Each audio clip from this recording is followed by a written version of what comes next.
To kill his mother, the little boy aimed his magic at his mother's forehead, transforming her 5-meter-long tail into stone. But this wasn't enough to kill her. The boy had to amplify his magic, so that his mother would quickly turn into a stone figure and die completely. He did this not out of unfilial piety, but because his mother had been controlled by a snake demon. If he didn't kill her, she would become the demon's puppet, wreaking havoc on the world. With tears in his eyes, the boy killed his mother, and, following her last wishes, went to Shaolin Temple on Mount Song to learn the craft. 15 years passed. Due to his lazy and carefree nature, he showed no interest in studying, which left his master extremely disappointed, and even his fellow disciples felt he had no talent and didn't put in the effort, making it embarrassing to be associated with him. Everyone thought the little monk would continue to fall into decline, but one day, the master suddenly discovered movement on the divine ranking. The number 1 strongest appeared on the list. The master immediately informed the abbot. Little did they know that the number 1 ranked was the very little monk they had always looked down upon. Seeing this situation, the little monk was not surprised at all. To avoid revealing his strength, he used the wine from his gourd to erase his name. When the master arrived, he only knew that the recently number 1 ranked strongman had come and gone, but they were unaware that this strongman was actually the little monk they had belittled all along. The greatest dream of all the disciples in Shaolin Temple was to have their names on the divine ranking, even if it was just rank 1000. Yet, the little monk paid no mind to his ranking, continuing to sleep lazily in his usual spot. When the master heard the news and rushed over, seeing the little monk in such a degraded state, he nearly kicked him out of the temple on the spot. Just then, dark clouds suddenly filled the sky. According to a voice carried over 1,000 miles, the 7th-ranked female warrior of the divine ranking was coming to annul the engagement. Because she was ranked 7th, the master,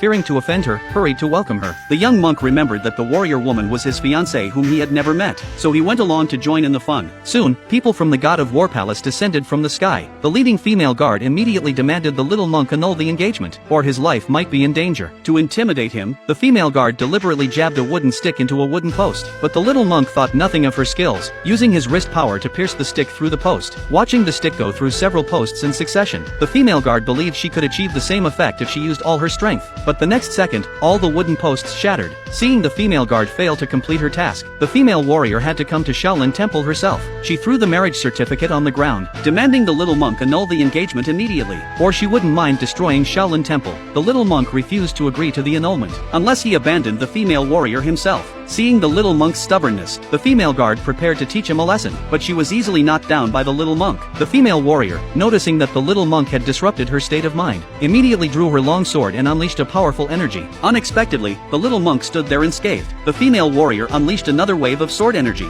This time, the little monk couldn't resist and fainted. Everyone thought the little monk was surely dead this time. Little did they know, after being impacted, his consciousness fell into a realm of illusion. In this virtual realm, he recalled his mother's last words to him as a child.